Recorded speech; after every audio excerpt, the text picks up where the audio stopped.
కొలస్సీలకు రాసిన పత్రిక 4వ అధ్యాయం 6వ వచనాన్ని చదువుకుందాం.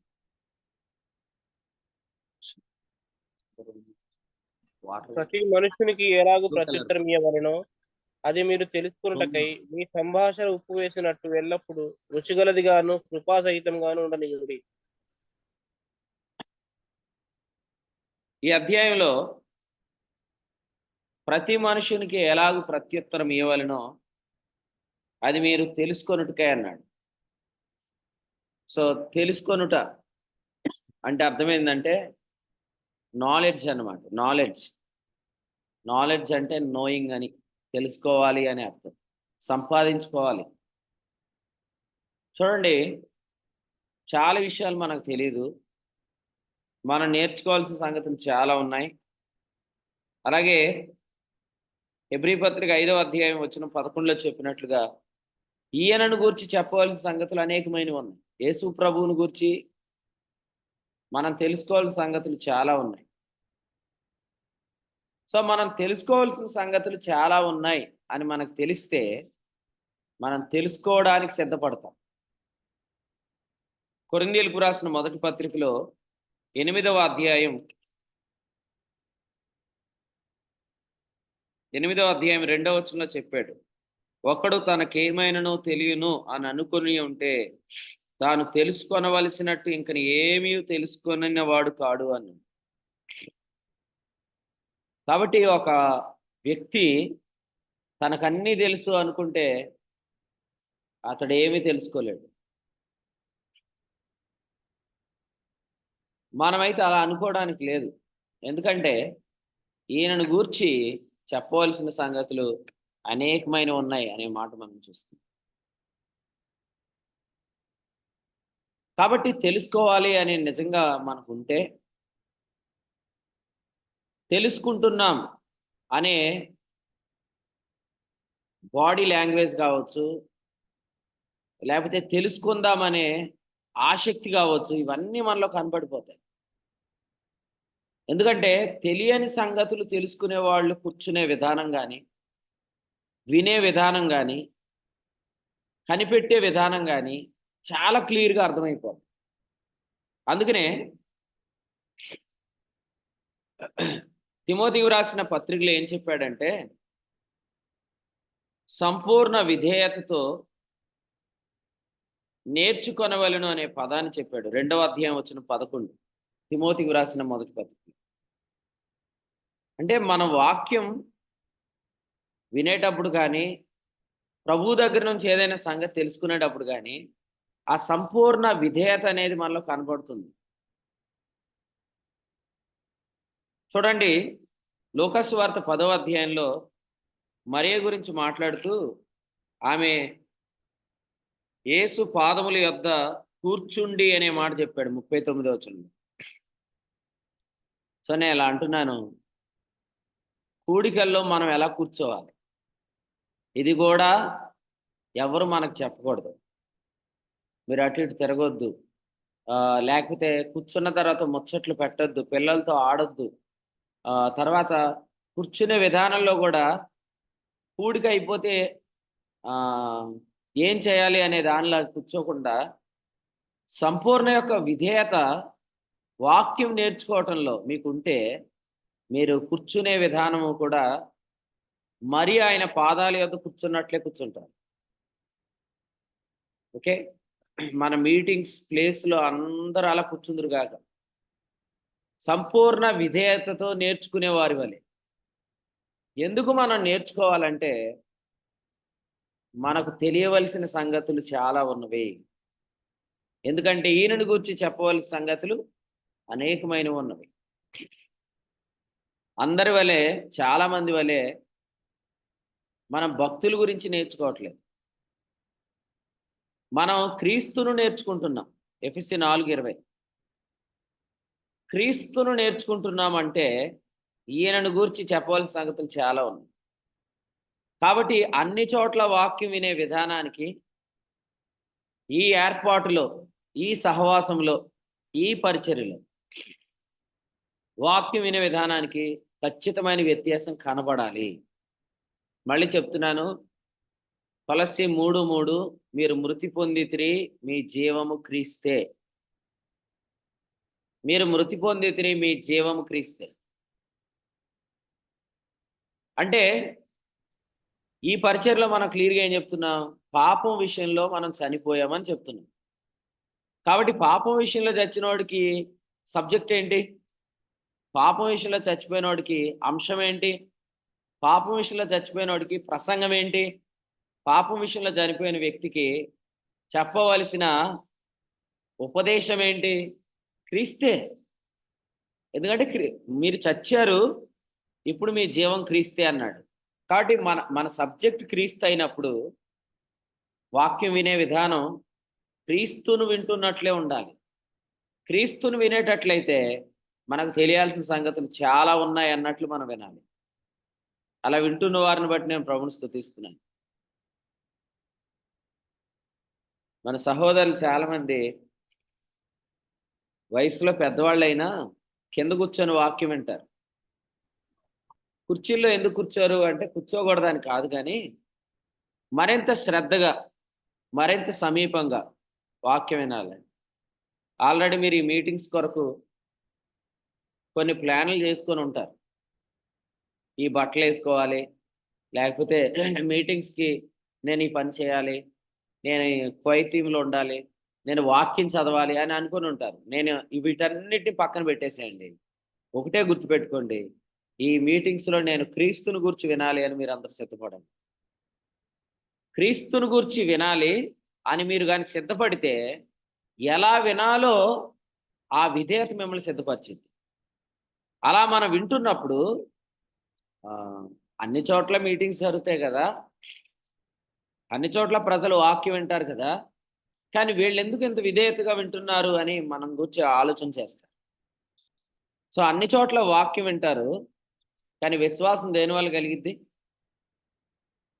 వినుట వలన విశ్వాసం కలుగుతుంది అన్నాడు కదా. విశ్వాసం ఎందువల్ల కలుగుతుంది? క్రీస్తును గూర్చిన మాట వలన కలుగుతుంది. రోమా 10:17. దేవుని వాక్యం వల్ల విశ్వాసం కలుగుతుంది అంటలేదు, క్రీస్తును గూర్చిన మాట వలన విశ్వాసం కలుగుతుంది అని చెప్తుంది. సో ఇలా జ్ఞాపకం చేసుకుందాం.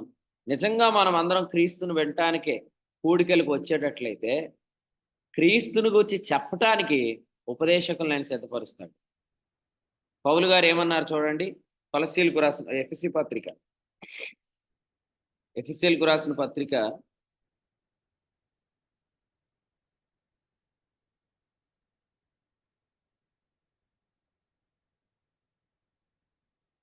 32 చూడండి, 5:32. ఈ మర్మము గొప్పది, అయితే నేను క్రీస్తును గూర్చియు సంఘమును గూర్చియు చెప్పుచున్నాను. ఈ మాట చూడండి, నేను క్రీస్తును గూర్చియు సంఘమును గూర్చియు చెప్తున్నాను. సో ఎవరు లేచి నిలబడి మాట్లాడినా దేవుని ఆత్మ క్రీస్తును గూర్చి సంఘమును గూర్చి మాట్లాడింపు చేస్తాడు. కొరింథీ 1:2 అన్నాడు, నేను యేసుక్రీస్తును అనగా సిలువేయబడిన యేసుక్రీస్తును తప్ప మరి దేనిని మీ మధ్య ఎరుక్కుందునని నిశ్చయించుకుంటూనే అన్నాడు. ఆ నిశ్చయత ఉపదేశకుడిలో ఏం కలిగించిందో చూడండి. ఆ నిశ్చయత, ఆ తీర్మానం ఉపదేశకుడు ఏం కలిగించింది? వచనం 3, బలహీనతతోనూ భయముతోనూ ఎంతో వణుకుతోనూ మీ వద్ద ఉంటుని అన్నాడు. క్రీస్తుని గురించి వినాలి అనుకునే విశ్వాసం ఎలా కూర్చుంటాడు? అది ఎంతవరకు విన్నాం. క్రీస్తుని గురించి మాత్రమే మాట్లాడాలి అనే ఉపదేశకుడు ఎలా ఉంటాడు? ఎంతో బలహీనతతోను, భయముతోను, వణుకుతోను. అంటే అర్థం ఏంటంటే,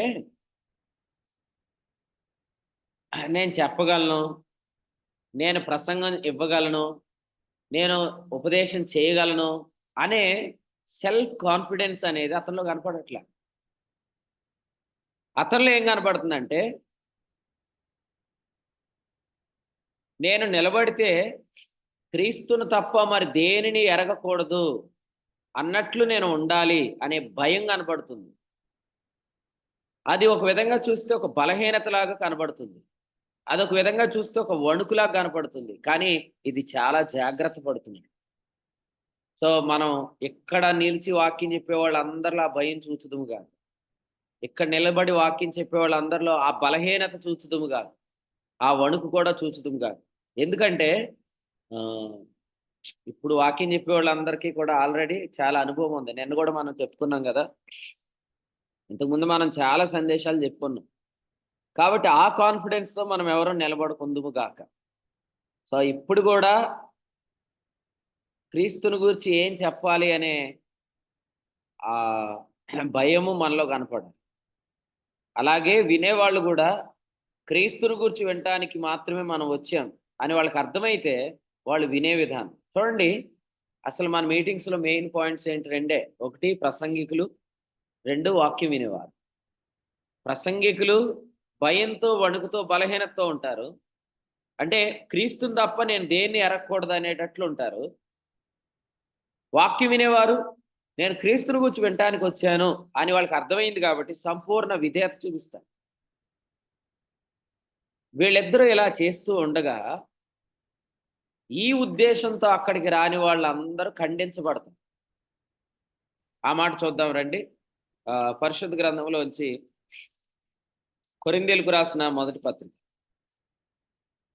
14వ అధ్యాయం.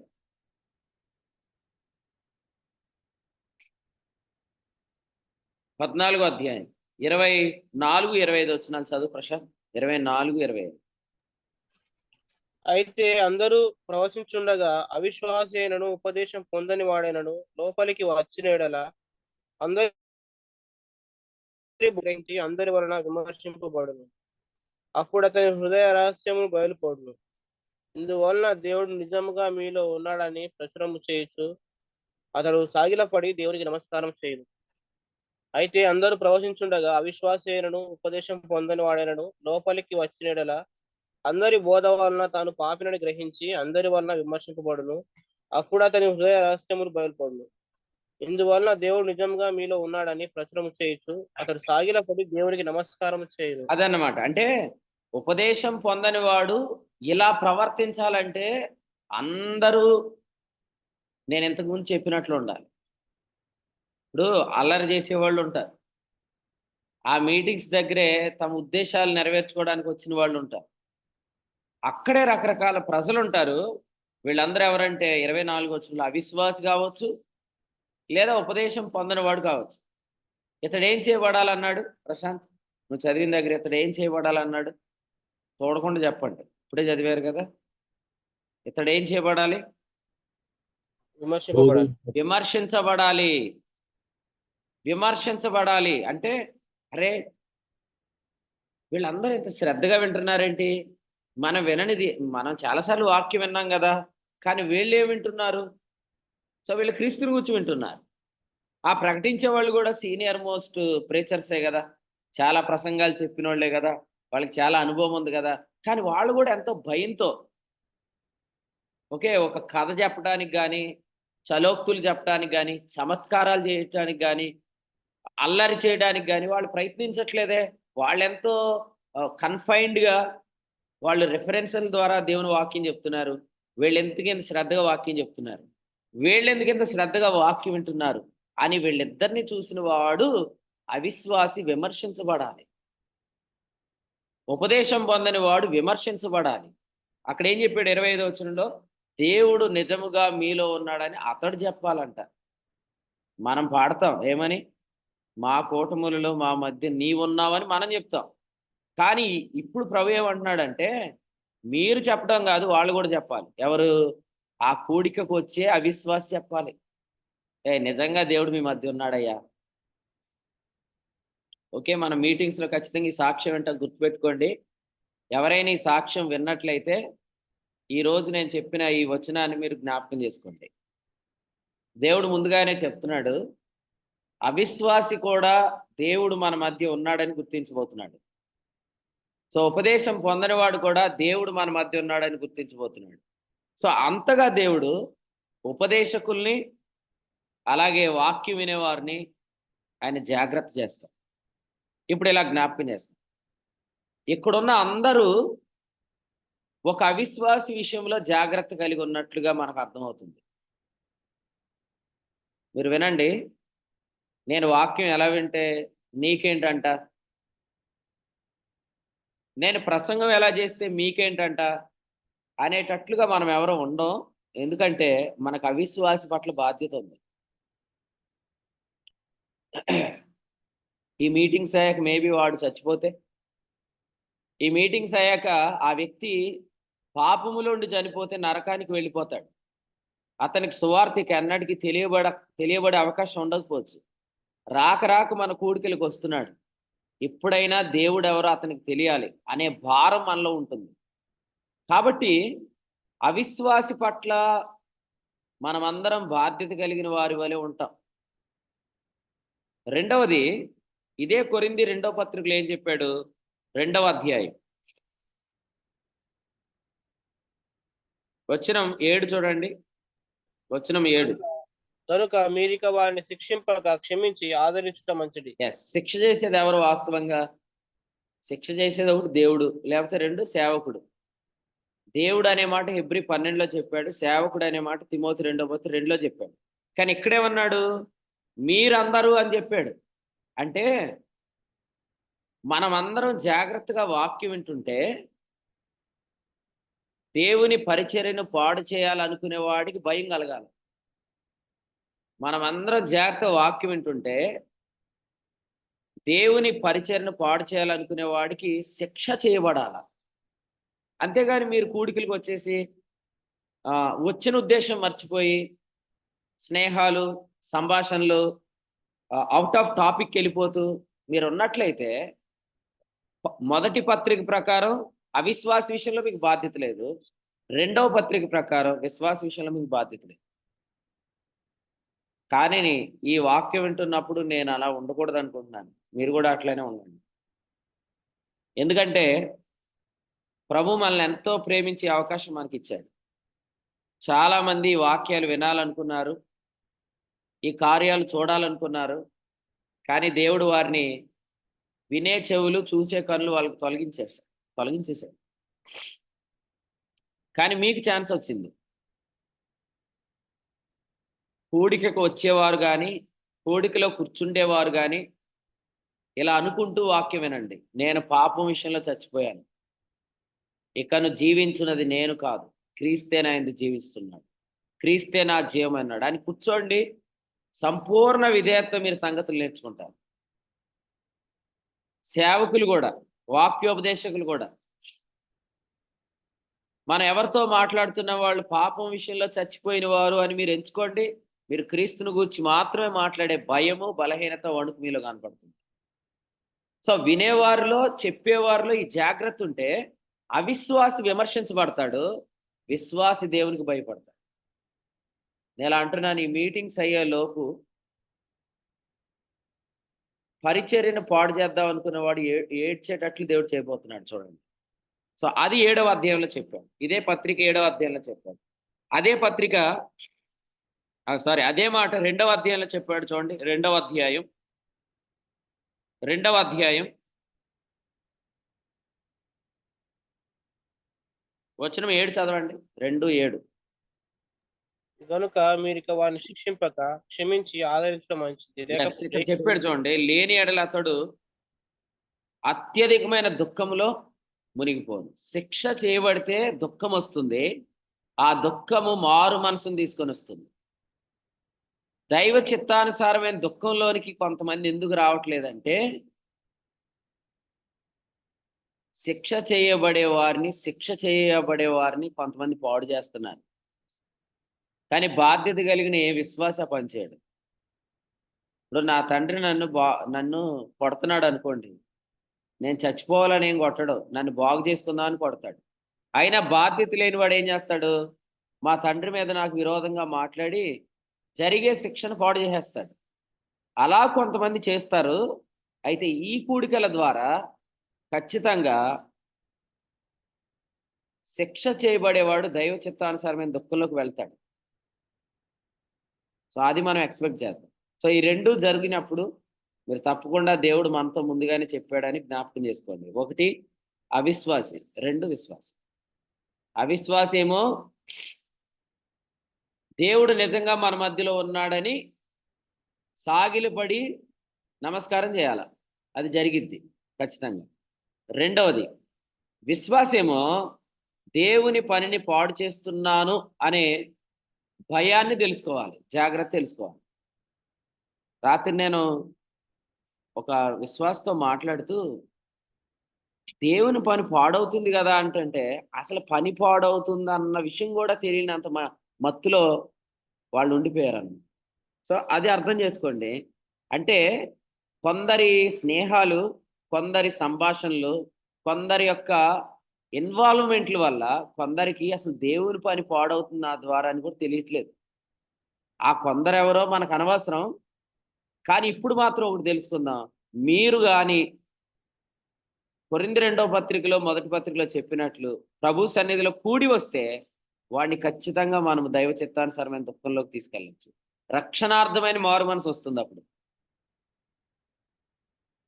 ఈ విషయాలు మొదటి పత్రికలోనే చెప్పాడు. చదవండి 5వ అధ్యాయం, మొదటి పత్రిక 5వ అధ్యాయం 4వ వచనం చూడండి. 4వ వచనం.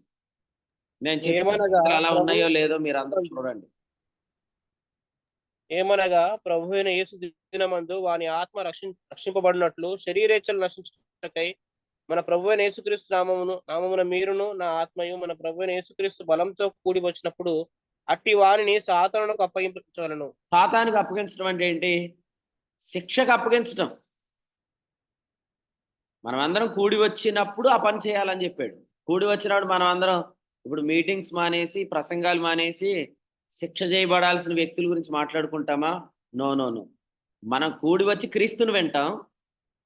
ఉపదేశకులు కూడి వచ్చి క్రీస్తుని చెప్తారు. ఇది జరుగుతుంటుండగా సాతానుకు అప్పగించబడవలసిన వాడు సాతానుకు అప్పగించబడతాడు. ఎందుకు? ఫుట్ నోట్లు ఏం రాశాడు చదవండి. అతని శరీరం నశించుటకై. ఎందుకు? అతడు నశించకూడదు కాబట్టి. అది అతడు నశించకూడదంటే అతని శరీరం నశించాలి. అతని శరీరం నశించాలంటే మనం అతన్ని సాతాను చేతికి అప్పగించాలి. సాతాను చేతికి అప్పగించాలంటే ఏం చేయాలి? మనం కూడి వచ్చినప్పుడు ఈ పని చేయాలి. సో అందుకనే 5వ అధ్యాయము వచనం 11లో చెప్పాడు ఏమనంటే, అట్టి వారితో సాంగత్యం చేయకూడదు అనే తీర్మానం అది రావాలి. ఇప్పుడు నిజం చెప్పండి, శిక్ష చేయబడేవాడు మారు మనసు పొందాలని కోరుకునేవాడు అతనితో సాంగత్యం చేస్తాడా? అతనితో సంభాషిస్తాడా? అతనికి కూడా తెలియదు ఏమనంటే, సాంగత్యం చేసేవాడు, సంభాషించేవాడే నన్ను పాడు చేస్తున్నాడని అతనికి తెలియదు. కానీ యువతలోళ్ళకి కూడా బాధ్యత లేదు. కానీ నీకు నాకు బాధ్యత ఉంది. రాత్రి ఇంకో వాక్యం దేవుడు ఇలా తెలియపరిచాడు. ఏంటంటే, మనం అందరం చిన్నపిల్లలం కాదు. గలతీ 4:6 ప్రకారం విశ్వాసమును బట్టి మనం కుమారులం, అంటే వీఆర్ ఆల్రెడీ సన్స్ అని చెప్పాడు. అంటే కుమారులం అంటే మనం బాలురం కాదు అని చెప్పాడు. కాబట్టి నాకు ఇలాగ అవుతుందని అనుకోలేదు, ఇలా జరుగుతుందని తెలియదు, అందుకే నేను ఇలా చేశాను అని చెప్పవలసిన వారు కాదు మీరు. గలతీలకు రాసిన పత్రిక నిజంగా మీరు ధ్యానం చేశారా? నా ప్రశ్న. మీ సంఘములో వ్యక్తిగతంగా గలతీలకు రాసిన పత్రిక ధ్యానం చేశారా? అయితే మీరు పిల్ల చేష్టలు చేయరు. ఎందుకంటే గలతీ పత్రికలో ఏం చెప్పాడంటే, మనం బాల శిక్షకుడు క్రింద ఉన్న బాలురం కాదు అని చెప్పాడు. మనం కుమారులం. కుమారులు ఎలా వ్యవహరిస్తారు? ఒక మెచ్యూర్డ్ వన్స్ లాగా వ్యవహరిస్తారనమాట. సో పెద్దరికం మనలో బుద్ధి విషయంలో కనపడాలని చెప్పాడు. ఇదే కొరింథీయులకు రాసిన మొదటి పత్రిక 14వ అధ్యాయం వచనం 20. పెద్దవాళ్ళు చేసే పనులేంటి? పిల్లలు చేసే పనులేంటి? తండ్రి శిక్ష చేస్తున్నప్పుడు పెద్దోళ్ళు ఏం చెప్తారు తెలుసా? 2 తగలనియండి పర్లేదు, వాడు అసలు మాట వినట్లేదు, సెట్ అయిపోతాడులేండి దెబ్బలు అయిపోయాక అని చెప్తారు. అదే బుద్ధి విషయంలో పెద్దవారు కానీ పెద్దోళ్ళు ఏం చెప్తారు? ఏమైంది లేరా, అంత కొట్టాల్సిన అవసరం ఏముంది? ఆ పక్కింటి సుబ్బారావు కొట్టాడా, వెనకింటి అప్పారావు కొట్టాడా, వాళ్ళ పిల్లలు నువ్వెందుకు కొడుతున్నావు అంటే శిక్ష పాడు చేయటం అన్నమాట. సో ఇలాంటి వారు ఉంటారు. కానీ మనం అలా ఉండకూడదు. నేను ఒకటి చెప్తాను, శిక్షను పాడు చేసిన వాళ్ళకు కూడా శిక్ష వచ్చింది. శిక్షను పాడు చేసే వాళ్ళ మీద కూడా శిక్ష వచ్చింది. ఎలా వచ్చిందంటే, శిక్ష చేయబడే వ్యక్తితో వీళ్ళు చేస్తున్న సాంగత్యం వల్ల, సంభాషణ వల్ల వీళ్ళకు కూడా వాక్యం వెళ్ళలేని చెవులు వస్తాయి. నిద్రమత్తు గల మనసు వచ్చేసిద్ది. అంటే మెలకువగా ఉండి చాలా ఎలర్ట్‌గా వాక్యం వినే ఆ వరం వాళ్ళు అనుభవించలేరు. యెషయా గ్రంథం 6లో చెప్పాడు. అయితే ఇప్పుడు మాత్రం వాళ్ళకి అర్థం కాదు. కానీ రేపు వాళ్ళు తెలుసుకుంటారు. నేను మీతో ముందుగానే చెప్తున్నాను. కొరింథీ మొదటి పత్రికలో కూడి వచ్చినప్పుడు ఏం చేయాలి? కొరింథీ రెండో పత్రికలో కూడి వచ్చినప్పుడు అవిశ్వాసిని రక్షణ విషయంలో ఒప్పింపు చేయాలి. విశ్వాసిని దేవుని పనిని పాడు చేయకూడదనే విషయంలో ఒప్పింపు చేయాలి. ఆ 2 ఈ మీటింగ్స్‌లో జరగబోతున్నాయి. ఒకటి విశ్వాసులకు, 2 అవిశ్వాసులకు. ఇద్దరికి దేవుడు ఇక్కడ కార్యం చేయబోతున్నాడని మనం నమ్ముతున్నాం. మళ్ళీ జ్ఞాపకం చేస్తున్నాను. మన యాటిట్యూడ్, మన బాడీ లాంగ్వేజ్, మన యొక్క మాట్లాడే విధానం అన్నీ కూడా సంపూర్ణ విధేయతతో ఉంటాయి. ఎప్పుడు నువ్వు పాపం విషయంలో చచ్చావని నమ్మి నీ జీవం క్రీస్తే అని నువ్వు తెలుసుకున్నప్పుడు, ఆ క్రీస్తుని గురించి నువ్వు వింటున్నప్పుడు నీలో ఇవన్నీ కనపడతాయి. నేను ఇలా జ్ఞాపకం చేస్తాను. ఒకసారి అవి వినండి. మనలో చాలా మందికి వాక్యం బాగా తెలుసు కదా! కానీ వాళ్ళు ఎందుకు అంత విధేయులుగా ఉంటున్నారు? వాళ్ళు ఎందుకు అంత డౌన్ టు ఎర్త్ ఉంటున్నారు? ఎందుకంటే ఎంత బాగా వాక్యం తెలిసినోళ్ళకైనా ఒక విషయం తెలుసు. ఏంటంటే మనం తెలుసుకోవాల్సిన సంగతులు చాలా ఉన్నాయి. మనం ఇంతవరకు తెలుసుకున్నది కొందరి దృష్టిలో చాలా గొప్ప. కానీ వాక్య వెలుగులో అది చాలా తక్కువ. అందుకనే మరింత భయం, మరింత జాగ్రత్త, మరింత విధేయత ప్రభు మనకు పుట్టిస్తాడు. అది ఉంటేనే మంచిది. ఎందుకంటే ఇంకా తెలుసుకుంటాం. గత సంవత్సరం తెలియని వర్తమానాలు ఈ సంవత్సరం ఎందుకు తెలిసినాయి? 2024లో నిజంగా గర్వపు కొమ్ములొచ్చుంటే ఏమయ్యేది? మొన్న వరకు తెలుసుకున్న వాక్యంతోటి మనకయిపోయేది అంతే. ఇక సంబరాలు లేవు ఇక. జరిగితే ఈ మీటింగ్స్ బాగా జరుగుతాయండి. ఆ తర్వాత మీటింగ్‌లు కూడా జరగవు. ఎప్పుడంటే మనకు తెలిసిన సంగతుల వరకు ఆగిపోతే. మనం ఎంత చేసినా ప్రత్యక్షత లేకపోతే మనం ఎవరు ఏం చేయలేం. రివల్యూషన్ అనేది రాకపోతే ఈ మీటింగ్స్‌కి మనం ఇచ్చిన కానుకలన్నీ వ్యర్థం. రివల్యూషన్ రాకపోతే ఈ మీటింగ్స్‌కి మనం పెట్టిన పెట్టుబడంతా వ్యర్థం. అందుకనే అందరూ తెలుసుకోండి. ఏర్పాట్లు ముఖ్యమైనవి గాదు. కానుకలు ముఖ్యమైనవి గాదు. మనం చేసినవి ముఖ్యమైనవి గాదు. ఎప్పుడు క్రీస్తు ప్రత్యక్షత లేకపోతే. కానీ నేను నమ్ముతున్నాను, ఈ వాక్యం ఈ ఉదయకాలం దేవుడిచ్చాడంటే, ఖచ్చితంగా మనం ఎన్నడూ చూడని కోణంలో మన ప్రభు అయిన క్రీస్తుని చూడబోతున్నాం. అందుచేత మనం పెట్టిందేది వ్యర్థం కాదు. చాలామంది ఫైనాన్షియల్‌గా చాలా ఇబ్బందిగా ఉన్నారు. అయినా గూడా ఈ మీటింగ్స్‌లో ఏదో ఒకలాగా ఇన్వాల్వ్ అవ్వాలని వాళ్ళు చాలా కష్టపడ్డారు. నేనంటున్నాను, ఒక్క రూపాయి గూడా యేసు నామంలో వ్యర్థం కాదు. ఒక్క రూపాయి గూడా యేసు ప్రభు నామంలో వ్యర్థం కాదు. మన ప్రవేశం వ్యర్థం గాదు. మన ప్రయాస వ్యర్థం గాదు. మన ప్రకటన వ్యర్థం గాదు. ఈ నిరీక్షణ మనలను సిగ్గుపరచదు. కారణం ఏందంటే, మనమందరం కూడి వస్తుంది, మనమందరం ఈ పనులన్నీ చేస్తుంది ఒకే ఒక వ్యక్తి మహిమ కొరకు. ఆయనే దేవుని మర్మమైన క్రీస్తు. ఆ ఉద్దేశంతో ఎవరు రాకపోయినా తెలిసిపోతారు చూడండి ఈ మీటింగ్స్‌లో. ఎందుకంటే వాళ్ళు విమర్శించబడతారు. వాళ్ళు శిక్ష చేయడానికి అప్పగించబడతారు. ఇలా చెప్తాను. ఈ మీటింగ్స్ అనేవి మనకొక కీ లాంటివన్నమాట. ఒక తాళం లాంటివి.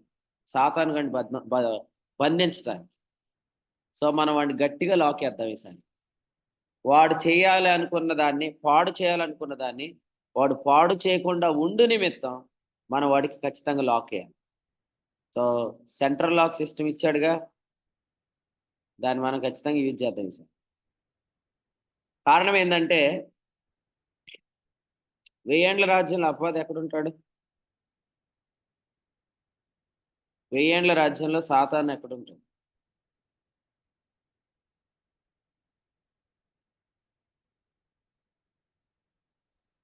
చెప్పండి, 1000 రాజ్యంలో సాతాను ఎక్కడ ఉంటాడో తెలీదా మొట్టలేని బిలాములో అన్నా? బిలాములో బిలాములో ఉంటాడా? బిలాం అంటే ఎవరు? అపవాదం ఉండడానికి 1000 రాజ్యంలో అపవాది ఎక్కడ ఉంటాడంటే ఉండడు అంటారు ఏంటండి? అపవాదం ఉండకుండా ఎక్కడ ఉంటాడు? ఎక్కడో ఉంటాడు. ఎక్కడ ఉంటాడు? బంధకంలో ఉంటాడు అన్న బండి. ఏంటి ఆ బంధకం? పాతాళం పాతాళంలో ఉంటాడు. నిత్యత్వంలో సాతాను ఎక్కడ ఉంటాడు?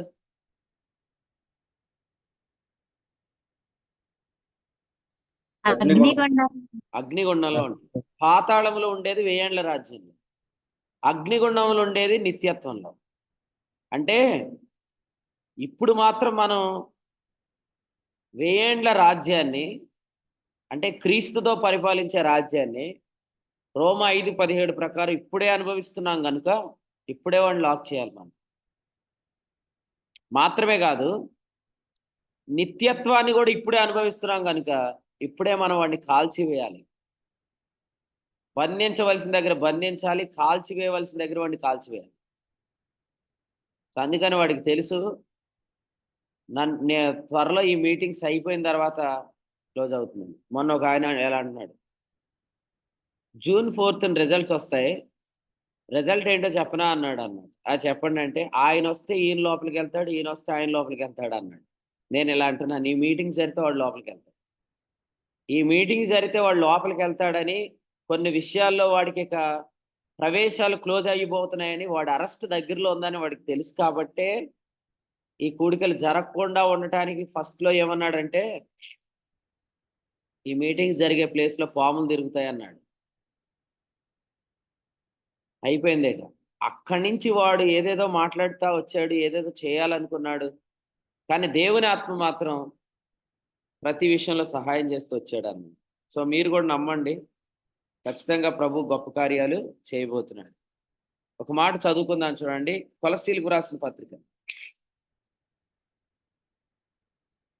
4వ అధ్యాయం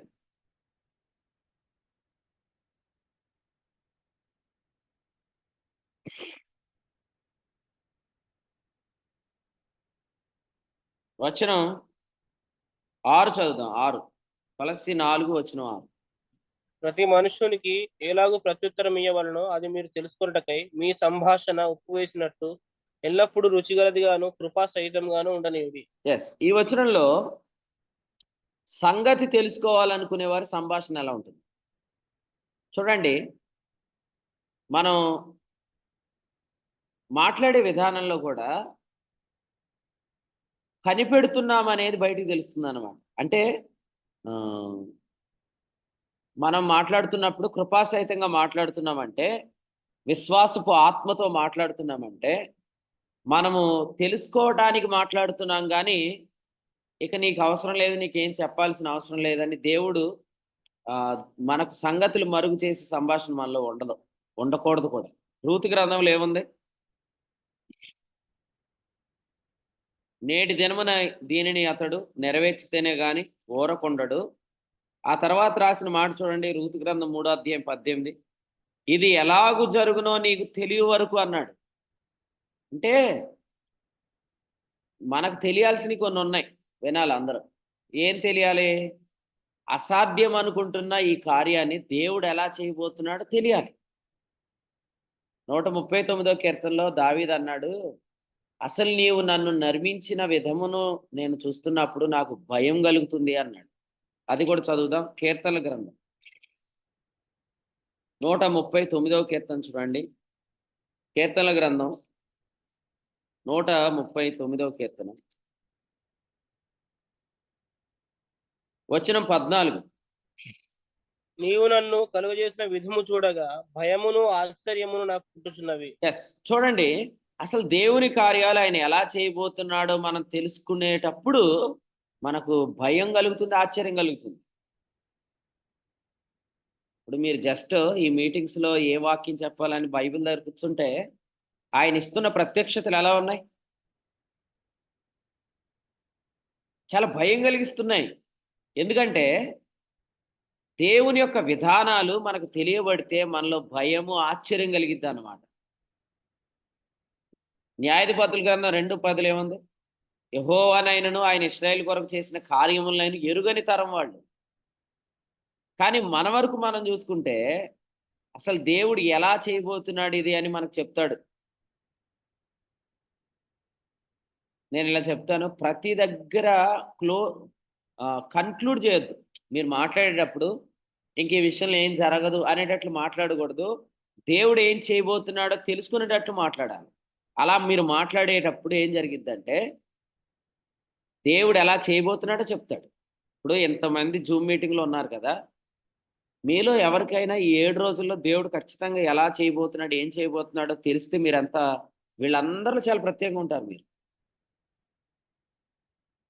కొందరేమో జరగబోయేదాన్ని చూడడానికి వస్తారు, కొందరేమో ఆయన చెప్పింది జరగబోతుంది అని తెలుసుకోవడానికి వస్తారు. జరిగేదాన్ని తెలుసుకోవడానికి వచ్చిన వాళ్ళు ప్రతి దగ్గర కూడా ఏం జరిగిద్దో తెలియదు కాబట్టి తెలియనట్టు కూర్చుంటారు. కొంతమందికి ముందే తెలుసు ఏం జరగబోతుందో కాబట్టి వాళ్ళు చాలా ప్రత్యేకంగా ఉంటారు. 276 మందితో వెళ్తున్న ఓడలో ఉపదేశం కలిగిన పౌలు యొక్క ప్రవర్తన ఎలా ఉంది? ఇశ్రాయేలు ప్రజలందరిలో వాక్యం లేని వారి మధ్య సమూయేలు ప్రవర్తన ఎలా ఉంది? అలాగే ఖచ్చితంగా డే 1 నైట్ నుండి డే 7 ఆఫ్టర్నూన్ సెషన్ వరకు కూడా దేవుడు ఏం చేయబోతున్నాడో ముందుగానే ఉపదేశం పొందిన వాళ్ళు అక్కడ రాబోతున్నారు. అప్పుడు వాళ్ళు ఎలా ఉంటారు? మధ్యాహ్నం ఏం జరిగిద్దో మధ్యాహ్నం వచ్చేదాకా వాళ్ళకి తెలియదు కొంతమందికి. రాత్రి ఏం జరిగిద్దో రాత్రి మీటింగ్ స్టార్ట్ అయ్యేదాకా కొంతమందికి తెలియదు. కానీ అసలు 7 రోజులు ఏం జరుగుతాయి ముందే తెలిసిన వాళ్ళు కూడా అక్కడ ఉంటారు. వాళ్ళలో భయము ఆశ్చర్యం ఉంటుంది. ఎందుకంటే దేవుడు వీటిని ముందుగానే భాషల ద్వారా అంటే ఆత్మ వరాల ద్వారా మాట్లాడాడు ఆల్రెడీ. అవి మర్మాలు రివీల్ చేయబడలేదు, కానీ మనకైతే హింట్ ఉంది. ఎలా హింట్ ఉంది? ఈ మీటింగ్స్ గురించి ఆలోచిస్తుంటుంటేనే మన నాలుకకు దేవుడు కొన్ని పదాలు అప్పగిచ్చాడు. ఆ పదాలు ఉచ్చరింప సఖ్యం కానీ మూలుగులే. అయితే వాటిని మనం చెప్తున్నప్పుడు ఏమర్థమవుతుంది? So great things are going to be happened అని మాత్రం అర్థమవుతుంది. అవి ఏంటో మనకు తెలీదు. గొప్ప కార్యాలు అయితే జరగబోతున్నాయని మనకు అర్థమవుతుంది, కానీ అవేంటో మనకు తెలీదు. కానీ అట్లీస్ట్ గొప్ప కార్యాలు జరుగుతున్నాయని తెలిస్తేనే మనకు భయం ఆశ్చర్యం కలుగుతుంది కదా. అది నేను అంటున్నాను. నేను సహోదరి ఏమంటుందంటే, నేను ఇల్లంతా బాగు చేస్తున్నప్పుడు నాకు డస్ట్ అలర్జీ పట్టేసి నాకు ఊపిరి ఆడలేదని మీరు అనుకుంటున్నారు. కాదు, మీటింగ్స్ బాగా జరగాలి, వర్షం పడకూడదని ప్రార్థిస్తే వచ్చాడు సాతానుగాడని ఆమె చెప్పింది. అది సో డాక్టర్ కూడా అర్థం అవట్లేదు. డాక్టర్ ఏమంటున్నాడు? ఏమ్మా ఊపిరి ఆడినంత నువ్వేం చేస్తావు? ఆమెకు ఊపిరి ఆడుతుంది, కానీ విషయం ఏంటంటే సాతానుగాడికి ఊపిరి ఆడట్లే, వాడు ఉక్కిరి బిక్కిరి అయిపోతున్నాడు. అందుకనే నేను చెప్పాను కొంతమందికి, ఎంతవరకు కాముగా ఉండి కరెక్ట్గా ఈ టైంలోనే మన పరిచర్లో ఉన్న వారందరికీ ఆడియోలు ఎందుకు షేర్ చేస్తున్నాడు ఒక ఆయన? కారణం ఇదే. ఉక్కిరి బిక్కిరి అయిపోతున్నారు. కరెక్ట్గా ఇదే సంవత్సరం లాస్ట్ ఇయర్ రాజమండ్రిలో నేను, సతీష్ అన్న, శ్రీనివాసరాజు గారు అనే సహోదరుడు, బ్రదర్ సందీప్ గారు early morning meeting Zoom meeting అయ్యాక ఒక చోట నిలబడి ఆ వ్యక్తితో మేము మాట్లాడుతున్నప్పుడు ఆ వ్యక్తి ఏమన్నాడంటే, ఒక వ్యక్తి ఎలాగ సాతాను ద్వారా వాడబడుతున్నాడు, నేనేం చెప్పానంటే నువ్వు చేయుచున్నది త్వరగా చేయమని నేను చెప్పాను అన్నాడు. ఇప్పుడు ఆయన అదే పని చేస్తున్నాడు. సేమ్ అదే ఆ వ్యక్తి ఏం చెప్పాడో ఆ విషయాలు ఇప్పుడు మన సేవకులందరికీ షేర్ చేస్తున్నాడు. సో నేనేమంటున్నానంటే, ఇది సాతాను చేస్తున్న పని అయితే ఇది జరగదు. ఇది దేవుడు చేసే పని అయితే ఖచ్చితంగా ఇది జరుగుతుంది. కాబట్టి దీని గురించి ఎక్కువ ఆలోచించి మీ సమయాన్ని వ్యర్థం చేసుకోకుండా, సాతాను చీప్ ట్రిక్లన్నీ వాడతాడు. ఇప్పుడు వాడి టైం అయిపోయింది, వాడిని మనం లాక్ చేయబోతున్నాం, వాడిని మనం దహించబోతున్నాం. కాబట్టి వాడు చేయాల్సినవి చేస్తాడు. కానీ మీ వరకు మీరు మెలకుగా ఉండండి. దేవుని ఆత్మ మీ ద్వారా ఏం చెప్తున్నాడో మీరు పలుకుతూ ఉండండి. మీటింగ్స్లో కూడా కూర్చున్నప్పుడు కన్ఫెషన్స్ చేస్తూ ఉండండి. మీరు మాట్లాడుతూ ఉండండి. ప్రవచించటాన్ని నిర్లక్ష్యం చేయకండి. మీరు ఎలా ఉంటే మీతో సోది చెప్పేవాళ్ళు కూడా ఎవరు కూర్చోరు. ఇప్పుడు మీరు I'm the righteousness of God in Christ అని చెప్పుకుంటా ఉన్నారు. I'm justified by the blood of Jesus Christ అని మీరు అనుకుంటా ఉన్నారు. ఇలా అనుకుంటే ఎవరైనా వచ్చి మీ దగ్గర ఏదైనా సోది చెప్పడానికి ప్రయత్నం చేయరు. ఎందుకంటే you are busy in confession. మీరు ఒప్పుకునే విషయంలో బిజీగా ఉన్నారు కాబట్టి వాళ్ళు ఎవరు మిమ్మల్ని డిస్టర్బ్ చేయరు. At the same time Philippi పత్రిక 1వ అధ్యాయంలో చెప్పినట్లుగా యేసుక్రీస్తు యొక్క ఆత్మ సమృద్ధిగా అనుగ్రహించబడతాడు. సో మనకు కావాల్సిన దానిలో ఒకటేనండి, భోజనాలు కొదువు లేదు, కానుకలు కూడా దేవుడు అనేకులు ప్రేరేపించి ఇచ్చాడు కాబట్టి అవసరాలు కూడా తీరుతాయి. వాతావరణం కూడా ఇబ్బంది లేదు. ఓకే, కూడి వచ్చే వారికి అకామిడేషన్ కూడా ఇబ్బంది లేదు. కానీ ఒక అవసరత ఉంది. అదేంటంటే పరిశుద్ధాత్ముడు ఏం చెప్పబోతున్నాడు. కాబట్టి మనకు అన్నీ ఉన్నాయన్న కాన్ఫిడెన్స్తో వాక్యాలు చెప్పొద్దు. మనకు అన్నీ ఉన్నాయి అంటే నేను చెప్పేది ఏంటంటే క్రీస్తునందు అన్నీ ఉన్నాయని కాదు. మరి నిజంగా అది నమ్మేవాళ్ళు కానుకలు రానప్పుడు కూడా ఎంత ధైర్యంగా వాక్యం చెప్పాలిగా. నేను చెప్పానా లేదా మీకు తెలియాలి. ఇక ఈరోజు ఏదో అందరూ సహకరించేశారు, చాలామంది రాబోతున్నారు, ఏర్పాట్లు కూడా గట్టిగా జరుగుతున్నాయి కాబట్టి ఇప్పుడు నేను ధైర్యంగా చెప్తున్నానా? మీరు ఆలోచన చేయండి. అందుకే నేనేమంటున్నానంటే క్రీస్తునందు అన్నీ ఉన్నాయని నమ్మేవాడు వేరు, ఏర్పాట్లు కానుకలు అన్నీ వచ్చిన తర్వాత అన్నీ ఉన్నాయనే కాన్ఫిడెన్స్తో ఉండేవాడు వేరు. ఇప్పుడు మనకు ఆ కాన్ఫిడెన్స్ దెబ్బ కొట్టేసిద్ది. అది వద్దు మనకి. ఎందుకంటే మన దగ్గర అన్నీ ఉన్నా టైం వచ్చేదాకా ఏ ప్రసంగం చెప్పాలో పరిశుద్ధాత్ముడు ఇవ్వడు. ఎందుకంటే మనం ఆయన మీద డిపెండ్ అవటానికి. సో అందుకని జాగ్రత్తగా బలహీనతతో, వణుకుతో, భయంతో, ఆశ్చర్యంతో మనం నింపబడి ఉండబోతున్నామని. సో ఆత్మతో నింపబడి ఈ కార్యాలు మనం కనిపెట్టబోతున్నాం. రూతుకు నయోమి చెప్పిన ఒక మంచి మాట ఏంటంటే ఇది ఎలాగూ జరుగునో నీకు తెలియాలి అని చెప్పింది. మీకు కూడా తెలియాలి. మీటింగ్స్ ఎలా జరిగినాయి అంటే కొంతమంది చెప్తారు, మొదటి రోజు సాంబార్ సరిపోదు అనుకున్నామండి, కానీ అనుకోకుండా మా ఓడు ముందే గిన్నె దాచాడు. అసలు ఆడి గిన్నె ఎందుకు దాచాడు? ఆడి గొడవ చెప్పండి ఫస్ట్. ఈ కాదు మనం చెప్పేది. మనం ఏం చెప్తామంటే కూడికలు ఎలా జరిగినాయి అంటే ఇది ఎలాగూ జరిగించాడో ప్రభు చెప్తాం మనం. యోహాను సువార్తలో ఆ మాట చదువుకుని ఆగుదాం. 6వ అధ్యాయం, యోహాను సువార్త 6వ అధ్యాయం 6వ వచనం చూడండి. 6:6 యోహాను సువార్త 6:6 ఏమి చేయనై ఉండెనో తానే ఎరిగి ఉండి, ఏమి చేయనై ఉండెనో తానే ఎరిగి ఉండి. ఓకే, ఈ మీటింగ్స్ ఎలా జరిగించాలో బాగా ఎవరికి తెలియాలి?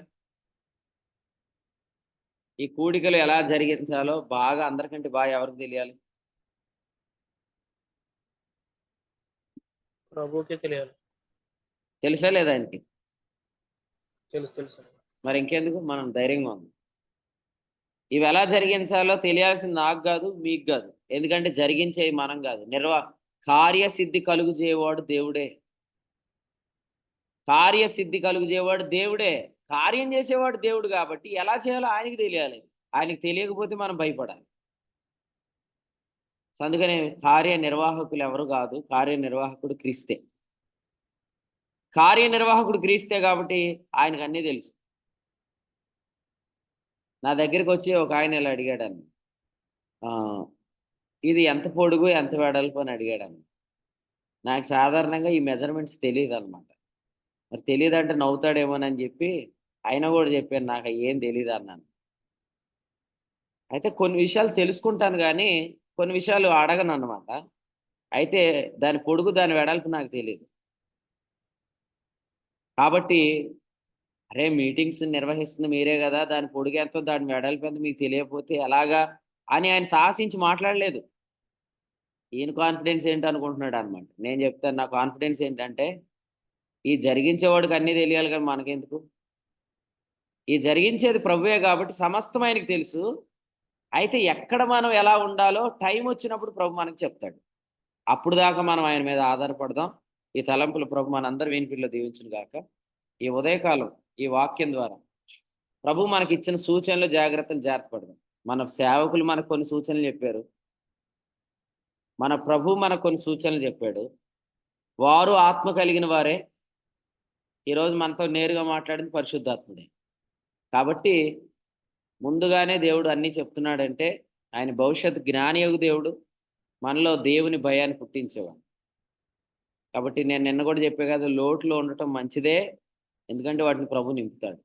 లోయలో ఉండటం మంచిదే, ప్రభు వాటిని ద్వారాలుగా చేస్తాడు. లోటైనా లోయ అయినా సమస్త మహిమ దేవునికే. ఈ ఉదయకాలం కూడా మనం విన్నాము, ప్రభు మనల్ని ఎలా చేరి రావాలో చెప్పాడు. అట్లీస్ట్ ఇందులో ఒక 50 మంది ఉన్నారు మీటింగ్లో, అట్లీస్ట్ ఒక 30 మంది ఇలా రండి, 30 మంది ఇలా రండి, దేవుడు గొప్ప కార్యం చేస్తాడు. ప్రభు ఈ తలంపు మన కొరకే దీవించు.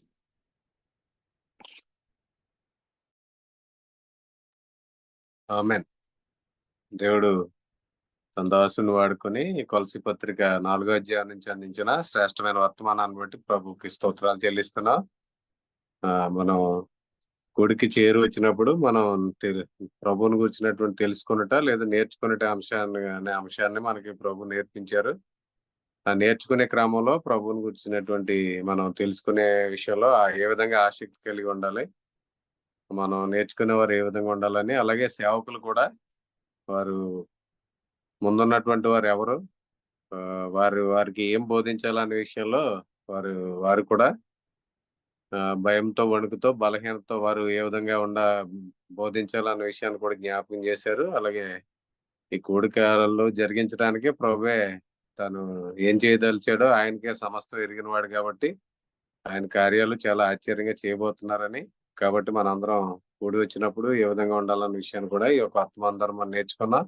కాబట్టి విన్నటువంటి సంగతులు ఈ ఆడియో పంపించబడుతుంది కాబట్టి మరొకసారి విని మేలు పొందాలని తెలియజేస్తున్నారు. ప్రాముఖ్యంగా ఇప్పుడు 7 గంటలకు జరగబోయే లింక్ ప్రేయర్ లో ప్రార్థించే వారందరూ కూడా ఈ రోజు రేపటి నుంచి జరగబోయే కూడికల కొరకు ప్రతి ఒక్కరు కూడా ప్రార్థించవలసిందిగా కూర్చున్న వాతావరణం కొరకు, అలాగే జరుగుతున్న ఏర్పాట్ల కొరకు, అలాగే రావాల్సిన వారందరూ కూడా వారి ప్రయాణాల కొరకు, 7 దినాలు కూడా మరి నిలబడుతున్నటువంటి దేవుని సేవకులకు మరి ఆత్మ నడిపింపు కలిగి అక్కడ ఉన్నటువంటి వచ్చిన ప్రియులందరికీ మరి సత్యంలో స్థిరపడలాగా అనేక మంది ప్రభువును మరి అంగీకరించలాగిన మరి వర్తమానాలు దేవుడు అనుగ్రహించలాగా ప్రార్థించవలసిందిగా కోరుచున్నాం. కాబట్టి ఈ విషయాలు గమనించి జరగబోయే లింక్ ప్రేయర్లు కూడా వారి సమయాల్లో ప్రతి ఒక్కరు కూడా చేరువచ్చి ప్రార్థించవలసిందిగా కోరుచున్నాం.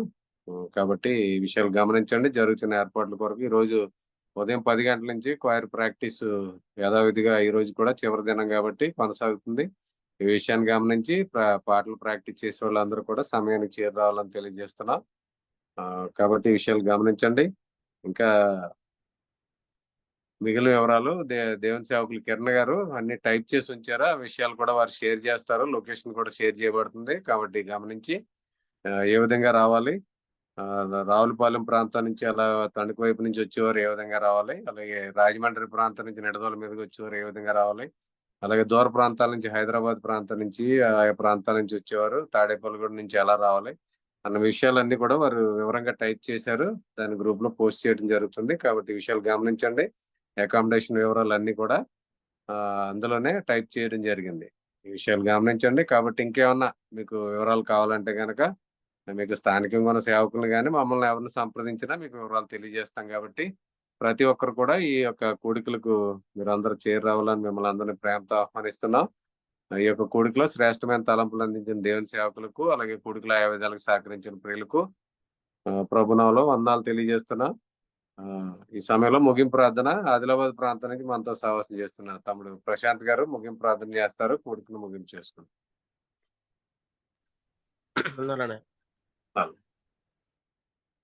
ప్రార్థన చేసి కూడిక ముగింపు చేసుకుంటాం. పరమ తండ్రి, మీకు స్తోత్రాలు చెల్లిస్తున్నాం. అద్వితీయ జ్ఞానవంతుడా, భవిష్యత్ జ్ఞాని, మీకు స్తోత్రాలు చెల్లిస్తున్నాం. అయ్యా, మీరు మా కూటములలో ఉండి మీరు జరిగిస్తున్న కార్యాలను బట్టి మీకు స్తోత్రాలు చెల్లిస్తున్నాం. నాయన, కూడికలు ఏ విధంగా జరగబోతున్నాయో మీ దాసు నోట ప్రతి రోజు ఈ మధ్యకాలంలో మీరు మాతో మాట్లాడుతున్నారు. మీకు స్తోత్రం చెల్లిస్తున్నాం. ఆయన చెవులు గింగురమనే కార్యాలు మీరు జరిగించబోతున్నందుకు మీకు స్తోత్రాలు చెల్లిస్తున్నాం. ఉదయకాల సమయంలో మీరు ఇచ్చిన వర్తమానం బట్టి వందనాలు చెల్లిస్తున్నాం. మా ప్రభువా, మేము కేవలము యేసుక్రీస్తును గూర్చి వినడానికి, ఆయన నేర్చుకోవడానికి రాబోతున్నామని అయ్యా మేము మరి ఎరుగుతున్నాం. ప్రభు, మీకు స్తోత్రాలు. మా సంభాషణ ఉప్పు వేసినట్టుగా కృపాసహితంగా ఉండనీయుడని మరి ఆ వాక్య భాగం ద్వారా మీరు మాతో మాట్లాడినారు. మీకు స్తోత్రం చెల్లిస్తున్నాం. నాయనా మరి మరియ ఎలాగైతే మీ పాదాల మీద కూర్చొని అయ్యా మీ వాక్యం వింటుందో మా తండ్రి, ఆ విధంగా మేము అక్కడ తండ్రి కేవలము మీరు అందించబోయే మాటల కొరకై, ప్రత్యక్షత కొరకై అయ్యా మేము చేరి వచ్చి కృపను దయచేయండి.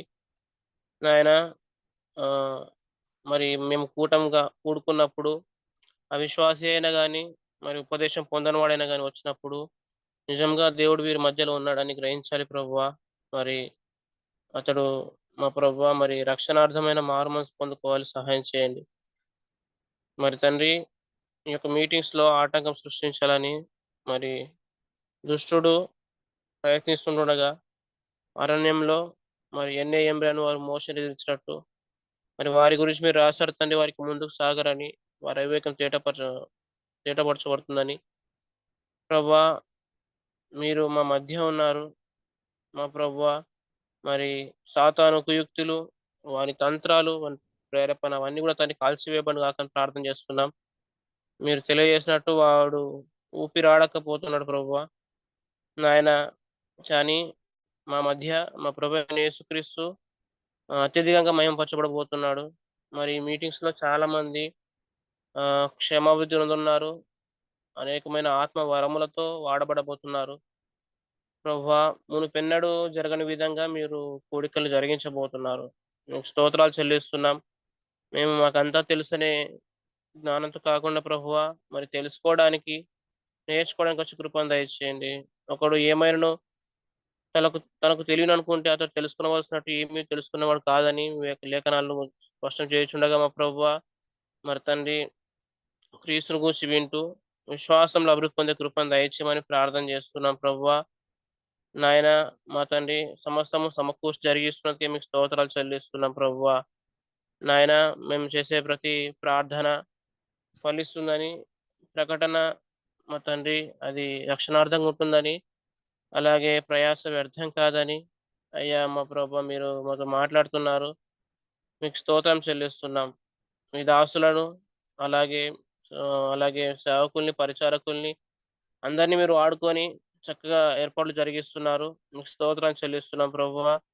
వాతావరణ విషయంలో మీరిచ్చిన వర్తమానం బట్టి వందనాలు చెల్లిస్తున్నాం. నాయనా మరి పగలు స్తంభంగా, రాత్రి అగ్ని స్తంభంగా ఆనాడు మీరు ఇశ్రాయేలుకున్నారు ప్రభువా.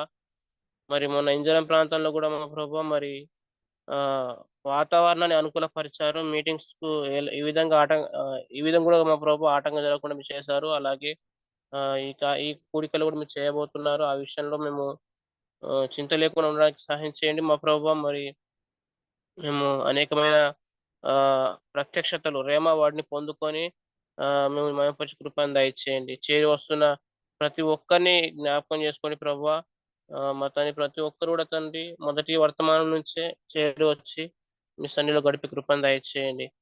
ప్రభువా అలాగే మా ప్రభువా మరి ప్రయాణాన్ని సుఖవంతంగా జరిగించండి. అలాగే నాయన సేవకుల్ని వాడుకొని అద్భుతమైన వర్తమానాలతో మమ్మల్ని ఆదరించండి. ప్రభువా మరి అవిశ్వాసికి రక్షణ కలగాలి. విశ్వాసి మా ప్రభువా మరి విశ్వాసి స్వాస్థ్యం కలగాలి ప్రభువా, సహాయం చేయండి. నాయనా మరి ఎవరైతే శిక్ష చేయబడుతున్న వారున్నారో మా ప్రభువా వారిని మేమెవరం కూడా తండ్రి మరి కలతపరచకుండా మా ప్రభువా మరి వారిని మీరే సాతానుకు అప్పగించారని మీరు వాక్యం సెలవిస్తుండగా మా ప్రభువా మా తండ్రి మేము మా ప్రభువైన యేసుక్రీస్తు వైపు చూస్తున్నాం. ఆయన మా మధ్య ఉన్నాడు. కార్యాలు జరిగిస్తున్నాడు. మాకు సహాయం చేస్తున్నాడుగా మా ప్రభువా మా తండ్రి. కాబట్టి ఆ విషయంలో మా ప్రభు మేము మీ వైపు చూస్తున్నాం కాబట్టి మీటింగ్స్ మాత్రమైతే మీరు ఘనంగా జరిగించబోతున్నారు. అందుకే మీకు స్తోత్రం చెల్లిస్తున్నాం. మా ప్రభు మీరు వర్తమానం వెంబడి వర్తమానం ఇస్తున్నారు. మా ప్రభు మమ్మల్ని ఆదరిస్తున్నారు. మీరు చేయబోయే కార్యాల్ని జరగబో సంగతుల్ని మీ దాసునోట మీరు పలికిస్తున్నారు. మీకు స్తోత్రం చెల్లిస్తున్నాం. ఒకటి ఎక్స్‌పెక్ట్ చేస్తా ఉన్నాం ప్రభువా. మరి మా జీవితాల్లో మేము మునుపెన్నడూ జరగని విధంగా మేము అద్భుతమైన సందేశాలతో నింపబడబోతున్నామని, అలాగే మరి ప్రభువా మేము వాగ్దానాలతో మరి తిరిగి మేము బయలుదేరబోతున్నామని విశ్వసిస్తున్నాం ప్రభువా. మరి ఈ యొక్క దినమంతా కూడా మీరు తోడుగా ఉండండి. పనులన్నీ చక్కగా జరిగించండి ప్రభువా. ఎక్కడ ఏ లోటు లేకుండా మీరు సమృద్ధిగా నింపబోతున్నారు. మా ప్రభువా మీరు సమకూరి జరిగించబోతున్నారు కాబట్టి మీకు మేము పరుస్తా ఉన్నాం ప్రభా, సహాయం చేయమని. అలాగే మా తండ్రి మీటింగ్స్ అన్నిటిలో మీ తోడుగా ఉండండి.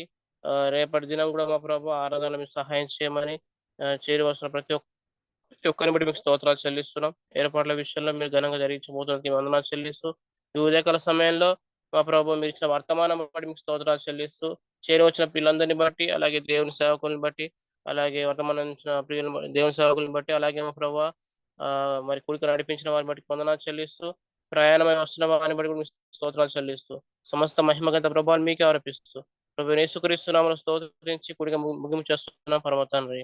ఆమేన్. ఉన్నారనే ఆమేన్. ముగింపు ప్రార్థన చేసిన ప్రశాంత్ గారికి అలాగే కొడుకులోని ప్రియులందరికీ వందనాలండి. ఒకరు వందనాలు తెలియజేసుకుని కొడుకు ముగింపు చేసుకుని అందరికి వందనాలు. అందరికీ మన ప్రభు యేసుక్రీస్తు నామములో వందనాలు. అందరికీ వందనాలండి. అందరికి వందనాలండి. అందరికీ వందనాలండి. అందరికీ వందనాలండి. అందరికీ వందనాలండి. అందరికి వందనాలండి. అందరికీ వందనాలు. అందరికీ వందనాలండి.